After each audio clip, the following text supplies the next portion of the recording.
먼저 보라색 타일을 차고 와서 얼마나 다행인지 모르겠습니다. 만약에 노란색을 찼으면, 그리고 시간들을 얼마나 칼같이 지키시는지, 이거 1분이라도 설교 시간을 넘겼다가는 큰일 나겠다 싶습니다. 할렐루야, 여러분 반갑습니다. 저는 오늘 여러분과 함께 연말인데, 사실 연말은 이제 우리가 보통 정리하고 정산하고 계획하는 그런 좀 생각이 들지요. 1년에 한 번씩 이렇게 12월이 오는 것은 우리로 하여금 하나님께서 우리 인생에도 언젠가는 하나님 앞에 서서 다시 정산하고 결산할 때가 있다는 것을 1년에 한 번씩 알려주시는 게 아닌가 하는 그런 생각이 듭니다. 그런데 정산을 우리가 앞두고 살아가는 우리가 정말 잘할 수 있기 위해서는 하나님은 어떤 방식으로 계산을 하시는가, 이거를 좀 생각을 해봐야 될 것 같습니다. 그래서 오늘은 하나님의 계산 방법이라는 조금 좀 야릇한 주제의 제목이지만, 우리가 마태복음 25장의 이 달란트 비유는 너무나도 잘 알고 있지요. 그런데 저는 이 달란트 비유 속에 담긴 하나님의 계산법, 그리고 그렇게 정산을 하시는 하나님이 어떤 분이신가를 여러분과 좀 나누고자 합니다. 결국 성경은 창세기부터 요한계시록까지 저는 그 핵심은 하나님은 어떤 분이신가라고 저는 봅니다. 그런 점에서 제가 오늘 이 말씀이 단지 2018년 한 해의 정산이 아니라 우리의 삶의 정산을 우리가 앞두고 돌아보는 시간이 되길 바랍니다. 제가 벌써 좀 이제 오래됐습니다. 군대를 제대한 후에 대학을 복학하기 전에 한 3달 정도 시간이 좀 남아서 무슨 아르바이트를 할까, 무슨 일을 좀 할까 하다가 마침 저희 교회 집사님이 운영하시던 연탄 배달하는 데가 있었습니다. 연탄 배달. 그래서 연탄 배달 아르바이트를 한 3개월 정도 했던 것 같아요. 저는 그때는 다 그랬죠. 노동판에 가서 이거 이 들통도 치고 여러 가지를 해봤습니다만, 연탄 배달은 그때가 처음이자 마지막이었습니다.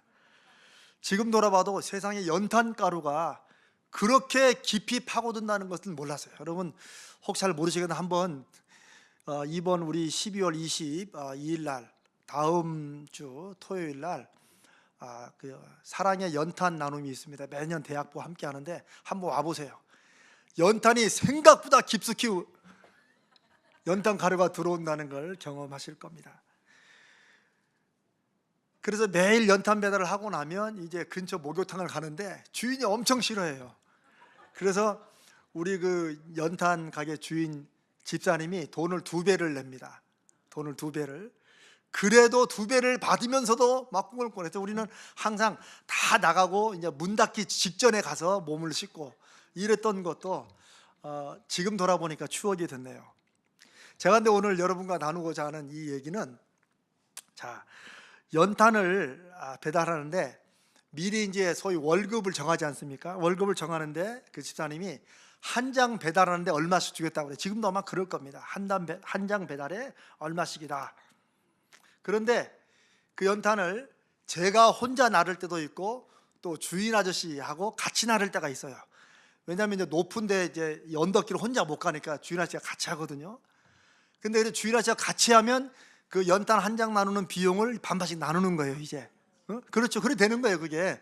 그래서 이제 그렇게 하죠라고 했는데, 제가 혼자 나를 때는 힘은 들었지만 이게 한 장 나르면 가령 20원이면 다 내 거니까 됐는데, 제 속에 갈등이 들기 시작한 게 이 주인 아저씨와 함께 나눌 때예요. 함께 나눌 때.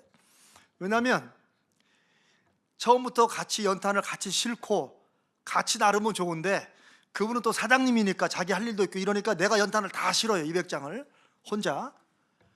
그리고 제가 이제 갈 때 사장님이 같이 올 때도 있지만 어떨 때는 본인 급한 일 보고 제가 낑낑거려 다 올라가요. 그러면 그때쯤 와가지고 다 이제 왔어 이러면서 나르기도 하고, 또 나르다가 또 본인은 또 바쁘니까 또 잠깐 가기도 하고.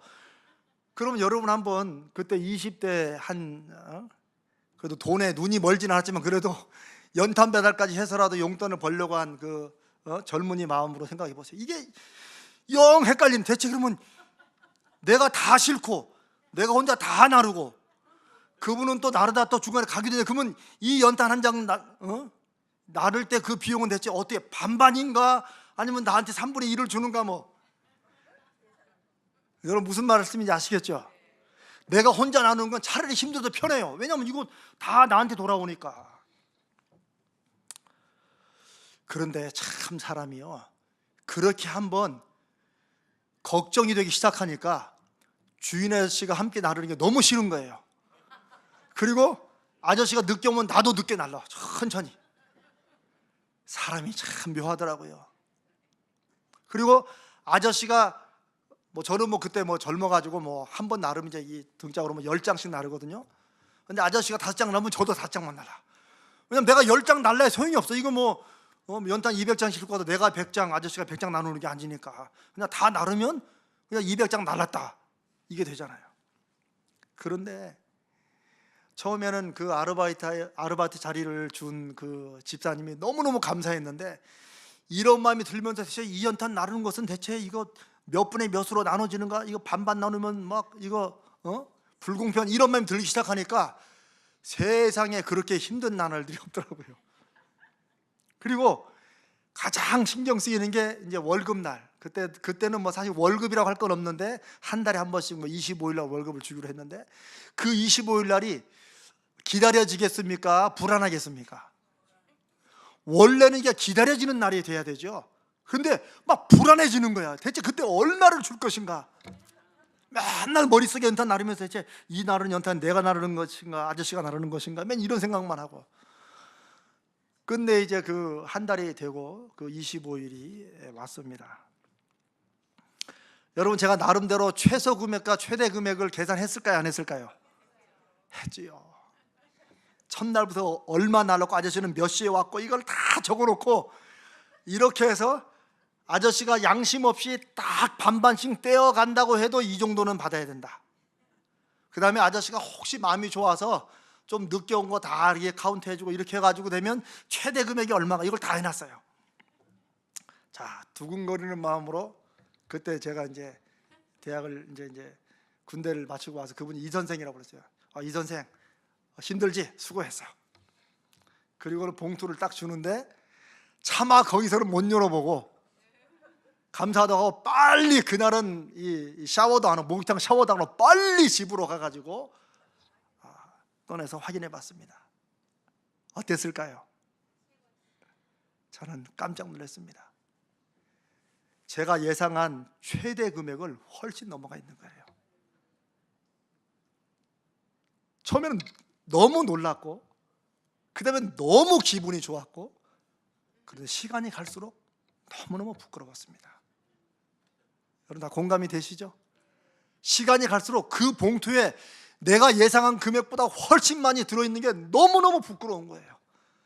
차라리 덜 줬으면 내가 마음이 편했을 건데, 내가 예상한 금액을 훨씬 넘어주는 그분을 놓고 한 달 내내 오케이 5장, 그럼 나도 5장이다, 이렇게 따지며 한 달 내내 처음에는 그렇게 감사했던 그 아르바이트 그 자리를 내 마음에 혼자 내 계산법으로 계산해가지고 그분을 그렇게 혼자 원망했다가, 내가 왜 이런 바보짓을 하나, 내가 과연 이것을 해야 되나. 그 이후로 다음날 출근했을 때 제가 연탄을 어떻게 날랐을까요? 아무 신경 안 쓰고 그냥 손수레를 끌고 붕붕 하늘을 날듯이 그렇게 2달을 해서 3개월을 제 일생의 처음이자 마지막으로 연탄 배달을 했던 기억이 납니다. 제가 이 얘기는 제 아내도 모르고, 창피하니까 사실. 그런데 오늘 여러분과, 사실 이 얘기는 아무도 몰랐죠. 그러고 보니까 아무도 모르네. 이 얘기는 여러분만 아시는 거예요. 어디 가서 그 얘기만 딱 하면 저 큰일 납니다. 하시려면 오늘 제가 말씀 나누는 이거 전체를 다 얘기하셔야 돼요. 제가 나중에 그 후로 신학을 하고 목사가 되고 목회를 하고 이제 어느덧 그 해가 벌써 20여 년이 훌쩍 넘은 것 같습니다. 그러면서 그 일이 처음이자 마지막이었던 연탄 배달 그 안에서만 이루어졌던 것이 아니라 하나님 앞에서 제 삶 속에 너무 많은 시간들과 사건들 속에서 하나님의 계산법을 모르고 내 계산법으로 따진 다음에 하나님을 원망하고 의심하고 괜히 일이 하기 싫어지고 괜히 억울하고 이랬던 시간들이 참 많았다는 것이 나중에 참 자주자주 깨달아졌습니다. 여러분은 어떠십니까? 올 한 해 2018년 한 해, 아니 그동안 여러분이 하나님의 자녀의 이름으로 살아오시면서 혹시 하나님의 계산법에 대해서 내가 미리 내 짐작으로 오해하고 내 짐작으로 하나님을 판단해서 괜히 하나님이 원망스러워지고 내가 지금 맡고 있는 이 섬김이 힘들어지고 나만 이 일을 하는 것 같고 나만 고생하는 것 같고 혹시 그런 생각은 안 드셨습니까? 오늘 함께 나눌 이 달란트의 이 비유에서 하나님이 어떻게 계산을 하시는가를 잘 보여줍니다. 물론 어떤 성경 구절마다 설교자에 따라서 하나님이 주신 은혜와 깨달음에 따라서 방향이 다를 수도 있죠. 그래서 여러 가지 다른 그게 있지만 저는 오늘 제가 앞서 솔직한 제 고백의 예화로 드린 것처럼 하나님의 계산에 대해서 우리가 제대로 알고 있나, 하나님이 어떤 분이신가에 대한 진실한 믿음이 있나, 이것을 여러분과 좀 나누고 싶습니다. 저는 본문에 이 달란트 비유 본문에 대해서 흔히 하는 세 가지 오해를 여러분과 좀 나누고 싶습니다. 첫 번째는 달란트는 우리가 흔히 쉽게 생각하는 대로 소위 달란트, 탤런트, 능력이 아니라는 것입니다. 물론 나중에 영어에서 그 헬라어를 오늘날의 탤런트로 번역해서 소위 능력, 재능 이렇게 번역을 합니다. 그래서 요즘에 TV 나오는 분들을 탤런트라고 하는 게 바로 원어는 이 달란트라는 데서 나온 것입니다. 그런데 원래 이 본문의 의미상으로 재능으로 번역한 것은 저는 잘못 번역한 것이라, 나중에 문화적으로 그렇게 번역한 것일 뿐 실제 본문의 의미는 그게 아니라는 것입니다.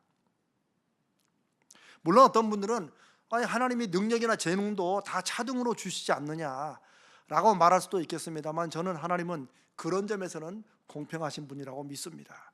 우리 보기에는 이 사람은 이런 재능이 있고 저 사람은 저런 재능이 있고 이렇게는 되지만 마치 그게 한 달란트, 두 달란트, 다섯 달란트처럼 이렇게 차등이 나가지고 저는 이런 하나님은 아니시라고 봅니다.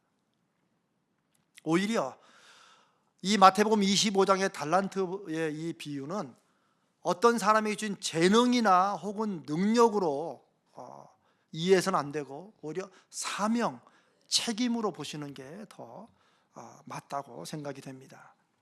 사실 하나님의 사람들에게 모든 것은 우리의 사명과 연결되어 있습니다. 우리의 삶도 좀 재미는 없겠지만 사명입니다. 우리 결혼하는 것도 사명입니다. 우리의 모든 것이 사명입니다. 문제는 우리가 그 사명에 대해서 자꾸 억지로 해야 되는 것으로 생각하니까 그렇지, 사실은 하나님이 나에게 맡기셨다, 그 하나님이 어떤 분이신가를 생각할수록 아니 그런 분이 나 같은 것에게 이걸 맡겼다니 생각하면 맡기신 게 감사할 수밖에 없는데, 우리는 그걸 맡아놓고 괜히 이제 사명이라고 하면 나는 너무 많이 맡은 것 같고 저긴 너무 조금 준 것 같고, 근데 차라리 그렇게 생각하는 것이 한 달란트, 두 달란트, 다섯 달란트 요 차이에 대해서 마치 재능의 차이를 하나님이 마치 선물의 차이를, 능력의 차이를 주신 것처럼 오해하는 것보다는 차라리 사명이나 책임을 누구는 많이 준 걸로 하는 것이 차라리 낫다는 것입니다. 그렇지 않으면 하나님을 오해하게 됩니다. 성도들은 자기 능력이 아니라 혹은 하나님이 더 많은 능력을 주셔서가 아니라 우리가 혹 남보다 건강이 더 뛰어나다든지 요즘은 인물도 다 타고난 무슨 재능이라고 하니까 하여튼 무엇이든지 간에, 재물이든지 무엇이든지 간에 그것은 하나님이 주시는 사명과 연결되어 있다는 것을 알아야 됩니다. 그것을 인정해야 됩니다. 다른 사람들은 그렇게 생각하지 않더라도 그렇게 생각하는 사람들을 성경은 하나님의 사람, 기독교인이라고 부릅니다. 다른 사람들이야 그렇게 생각하든 상관없죠. 그러나 하나님의 사람들은 내가 가진 모든 것이 하나님이 주신 것이고, 하나님이 주셨을 때는 무언가 하나님의 뜻이 맡기신 이유가 있다라고 보는 것이 훨씬 더, 아니 그게 성경적이라는 말씀입니다. 프랑스에서 유래한 노블레스 오블리주라는 거 있죠. 가진 자가 더 많은 책임을 가진다. 이 말도 사실은 이런 전통에서 나오는 말입니다. 오늘날 달란트를 우리 돈으로 환산하면 학자마다 조금 차이는 있지만 최소 10억에서 20억 정도가 된다고 합니다. 한 달란트가 뭐 금 34kg 무게라고 하니까요. 그런데 이건 수치상 환율일 뿐, 사실 2000년 전의 경제 수준과 오늘날을 비교해 보면 10억, 20억이 사실은 그 10배, 100배의 가치를 할 거라고 이렇게 보는 학자들도 있습니다. 쉽게 말해서 한 달란트, 두 달란트, 다섯 달란트는 조금 가장 크게 말하면 100억, 200억, 500억을 주었다는 것과 똑같습니다. 근데 만약에 우리가 이런 뜻을 모른 채 한 달란트, 두 달란트, 다섯 달란트 이렇게만 생각하면 누구는 하나 주고, 그러니까 하나 받은 사람이 그거 당연히 땅에 묻지 그걸 뭐 하겠어 라고 생각하면 전혀 이해를 못하는 겁니다. 여러분 그렇죠? 100억이 아니고 10억이라도 여러분 그거 10억, 야 10억 가지고 뭐 하냐, 20억도 안 되는데 이래 땅에 묻는다는 게 말이 되겠습니까? 우리가 숫자로 1, 2, 5를 따지니까 자꾸 오해하는 거예요. 가장 미니멈으로 잡아도 나 보통 뭐 100억, 200억, 500억을 맡겼다. 그러면 기절가지고 아니 저를 대체 어떻게 보셨길래 이런 큰 돈을 맡기십니까? 라고 그렇게 나가야 된다는 거죠. 한 달란트 받은 사람도 당연히 그럴 거라는 거죠. 그러니까 우리는 한 달란트 받았기 때문에 너무 적게 맡겨줘서 뭘 제대로 할 수 없다. 이거는 핑계거리고 성경을 잘못 읽은 거죠. 설령 각자에게 차이는 나지만 그 금액이면 무엇이든지 자기가 할 수 있기에 충분한 금액이라는 것, 이게 바로 달란트 비유에 가장 많이 하는 오해 중에 하나입니다. 두 번째 오해는 하나님께서 사명을 맡겼는데 흔히들 하나님은 결과를 중요하게 보신다, 뭐 이런 얘기를 많이 합니다. 봐라 여기 봐라, 한 달란트 맡긴 사람 벌써 하나님께서 딱 어두운 데로 딱 몰아내시고, 두 달란트 100% 오케이, 다섯 달란트 100% 하나님 결과를 보신다. 물론 어떤 분들은 너무 하나님은 결과도 안 보고 그냥 좋은 게 좋은 거라고 이렇게 생각하시는 분으로 오해를 많이 해서 이렇게 할지 모르지만, 그럼에도 불구하고 하나님을 그렇게 오해해서는 안 됩니다. 하나님은 단지 결과만을 보시는 것이 아니라는 것입니다. 오히려 하나님은, 결론부터 말씀드리면, 그것을 맡은 종들이 우리에게 맡겨주신 그 책임을 최선을 다했는가. 성경 용어로 말하면 성경에서 제일 많이 나오는 단어 충성을 다했는가. 우리가 성경에서 충성이라고 번역된 단어들은 마치 하면 그냥 뭐든지 간에 마치 군대식으로 그냥 뭐 하라면 뭐해 이런 식으로 생각하는 충성이라고 생각하시는데 아닙니다. 사실 거기에 쓰여진 단어는 신실함입니다. 신실함, faithfulness라고 영어는 번역되어 있죠. 신실함은 뭐냐면 약속을 지키는 거예요. 약속을, 화장을 안 했어도 시간에 딱 지켜가는 거, 뭐 이런 거. 내가 준비가 덜 됐어도 하라면 그냥 하는 거. 그러니까 잡으라면 힘이 약해도 붙잡는 거. 뭘 가지고 오라면 하다못해 오병이어라도 아무것도 아니면 그냥 갖다 드리는 거. 이런 자세를 충성되다, 신실하다라고 보시는데, 주님은 늘 그 신실함을 기준으로 보신다는 거예요. 그게 달란트 비유의 핵심입니다. 여러분 사실 두 달란트, 다섯 달란트 맡긴 사람에 대해서 우리가 많이 아는 대로 칭찬이 똑같잖아요. 이 칭찬이 똑같은 게 이 성경을 기록하는 마태가, 예수님은 다르게 말씀하셨는데 그냥 귀찮으니까 똑같이 섞였어요? 그런 건 상상할 수가 없죠. 또 예수님도 말하기 귀찮으니까 그냥 앞에 했던 말 똑같이 반복했겠어요? 아닙니다. 이거 2000년 전에 예수님이 하신 말씀을 마태가 듣고 기록한 겁니다. 그러니 우리가 성경을 볼 때마다 그 감동이 살아나지 않으면 우리가 좀 어떤 면에서 많이 회개를 해야 되죠. 이거 예수님이 직접 하신 말씀이에요. 예수님이 2달란트 받아서 2달란트 남긴 사람이나 5달란트 받아서 5달란트 남긴 사람이나 칭찬이 똑같으시다는 거예요. 보상이 똑같으시다는 거예요. 이거는 굉장히 의미가 있는 겁니다. 그러면 우리는 당연히 하나님은 결과도 물론 뭐 안 보시는 건 아니지만 결과 자체에 주목하시지 않는다는 거예요. 그럼 뭐냐? 하나님의 관심은 우리가 최선을 다했는가 하는 것입니다. 자, 그럼 우리는 한번 이 얘기를 해볼까요? 그러면 대체 2달란트 받은 사람이 2달란트를 남기고 5달란트 받은 사람이 5달란트 남겼다는 말이 대체 뭐냐? 이게 무슨 의미냐? 왜 2달란트가 3달란트 남기고 5달란트가 뭐 4달란트 이건 왜 안 되느냐? 여기에는 이런 의미가 있습니다. 2달란트가 2달란트 남기고 5달란트가 5달란트 남겼다. 이 얘기는 그걸 가지고 남길 수 있는 최상의 금액을 남겼다는 그런 의미로 이해하시면 됩니다. 아멘? 네, 그렇게만 이해하시면 됩니다. 그래서 2달란트는 꼭 2달란트만 남기고 혹은 2달란트만 남길 수밖에 없고 이런 의미가 아니라 상징적인 의미입니다. 2달란트 가지고 그냥 그대로 200% 남긴 거 아니에요. 그러면 최선을 다해서 남기던 최고의 금액을 주님이 말씀하셨다고 볼 수 있습니다. 자, 이런 질문을 해볼까요?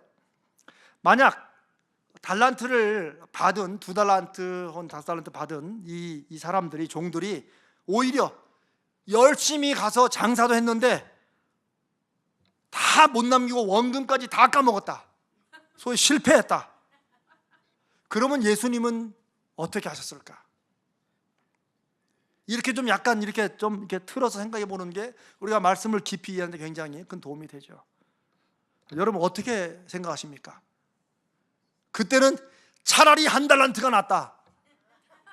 원금이라도 지켰으니까. 그러실 것인가? 우리가 그렇게 생각은 않지만 우린 평상시에 하나님이 꼭 그럴 것처럼 너무 성공에 집착해가지고 너무 남기는데 급급해가지고 그 맡기신 주인이 어떤 분인가에 상관없이 남기는 데만 초점을 두는 대로 요즘 세상은 돌아가고 있습니다. 그러나 주님은 그리고 주님 말씀하신 그 주인이신 하나님은 그런 분이 아니십니다.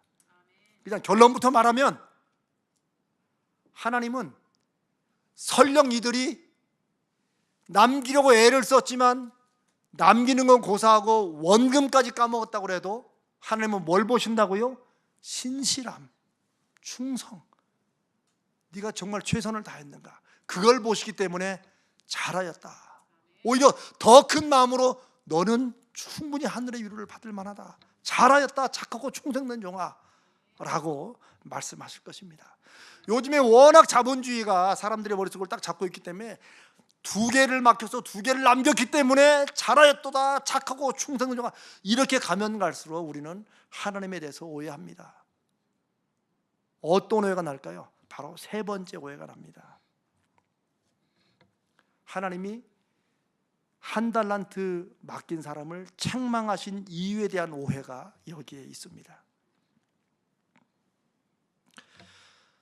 하나님이 1달란트를 받은 사람을, 그 종을 왜 책망하셨죠? 여러분 아시죠? 왜요? 자, 1. 그러면 1, 2로 하겠습니다. 1. 자, 남긴 게 없어서 책망하셨다. 2. 땅에 묻어놨기 때문에 책망했다. 3. 주인을 오해했기 때문에 책망했다. 하하하, 헷갈리시죠? 일단 분명히 아닌 건 뭐예요? 남긴 게 없어서 책망은 아니라는 것입니다. 남긴 게 없어서 책망하신 건 아니다. 2번째, 땅에 묻어놨기 때문에 책망했다. 그것도 맞는 말이고, 왜 성경이 있으니까. 3번째, 하나님 주인을 오해했기 때문에 책망했다. 그것도 맞는 말입니다. 그런데 우리는 남긴 게 없었기 때문에 이 1달란트 땅에 묻은 종을 책망한 것처럼 그렇게 오해하고, 달란트 비유는 그렇게 안 읽으면서 우리 삶에서는 그렇게 생각한다는 거죠. 그래서 교회끼리 경쟁도 생기는 거예요. 왜? 안 남기면 큰일 날 것 같으니까. 그러나 아니라는 것입니다. 심지어 같은 교회 내에 다른 부서끼리 또 경쟁을 합니다. 왜? 남겨야 되니까. 그래야 하나님의 칭찬을 받을 거라고 생각하니까. 그러나 그렇지 않습니다. 그건 아주 심각한 주인에 대한, 하나님에 대한 오해입니다.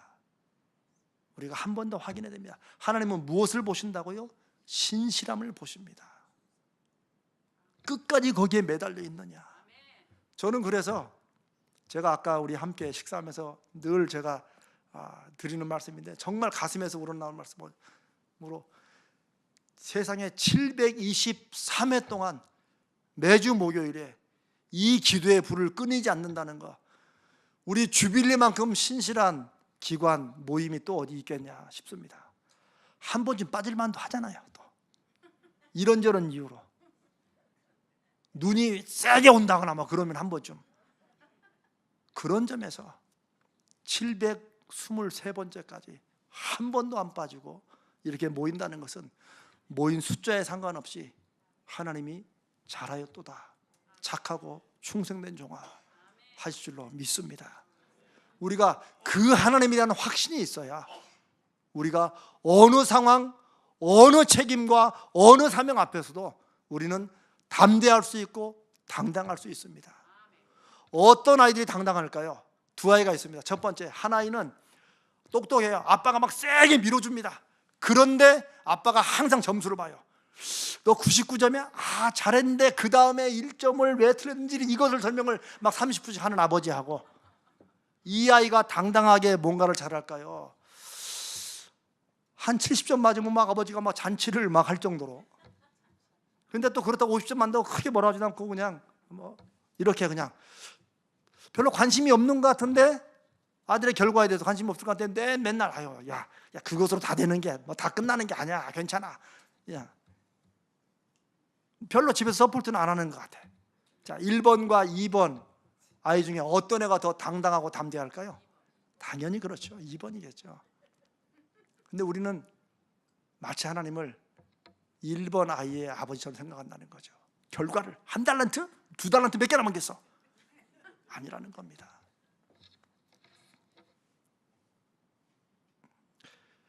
주님은 실패한 것에 대해서 책임을 물으신 게 아니라 아무것도 하지 않고 땅에 묻어놓았는데 그 묻어놓은 이유가 주인의 마음을 너무 아프게 했다는 거예요.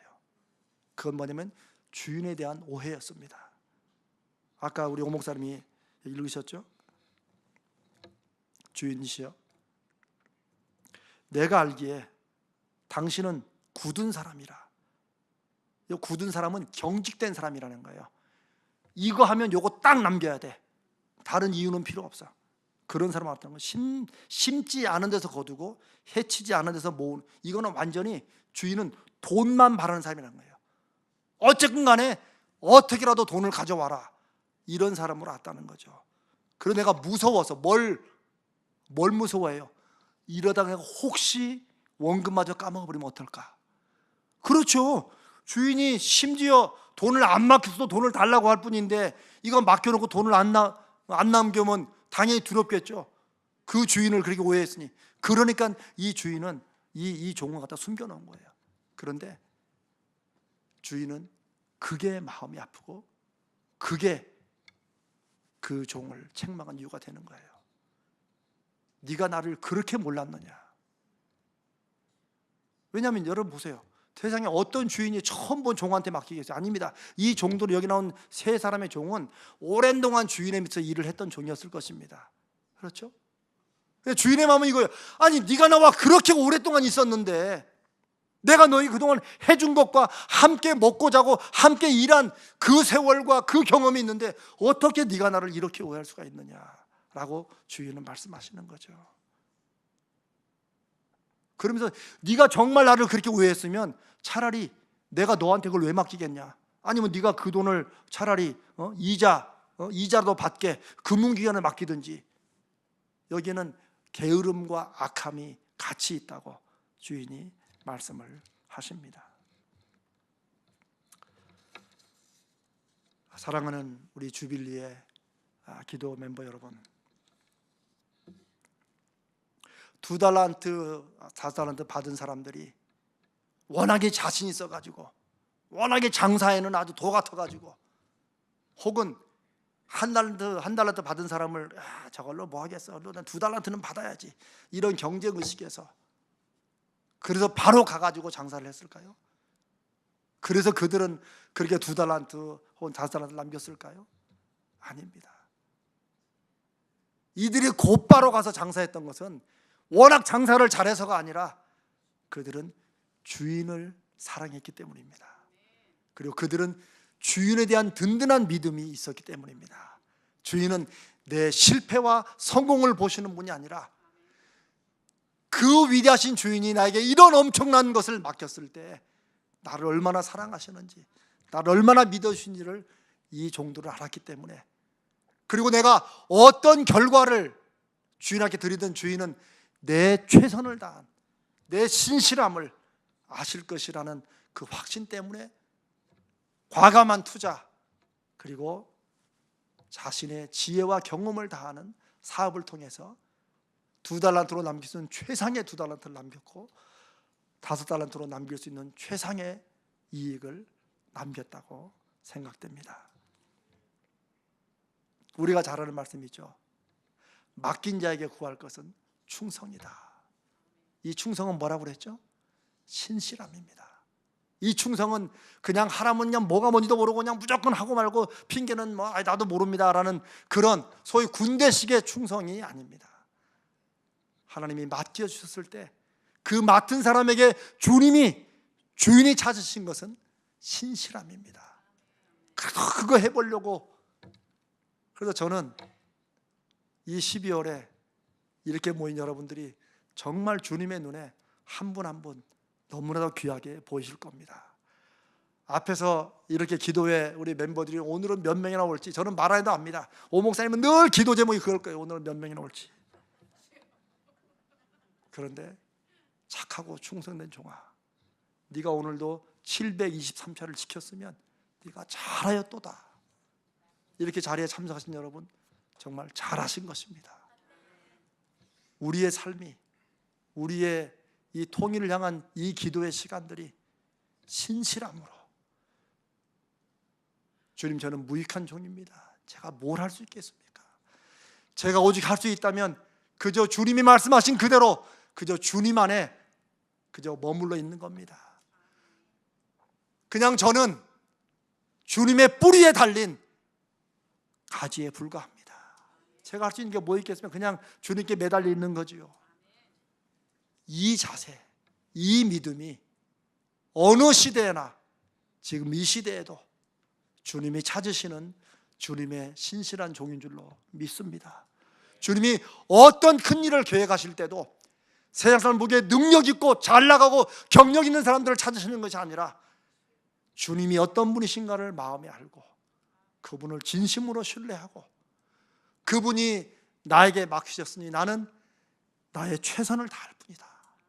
내 모든 것을 여기에 걸었다. 이렇게 말할 수 있는 신실한 사람들을 주님은 찾으신다고 믿습니다. 우리 남북의 이 통일을 향해서도 우리 주빌리가 유명하지도 않고 사람들이 723번 모였지만 누구도 모를지라도, 그러나 주님은 하나하나 카운트하시면서 주님의 때가 찰 때 우리가 함께 모여서 하나님이 우리의 모임과 우리의 기도, 우리의 신실함을 사용하셨다라고 함께 믿음으로 고백할 날이 속히 오리라 믿습니다. 같이 기도하겠습니다.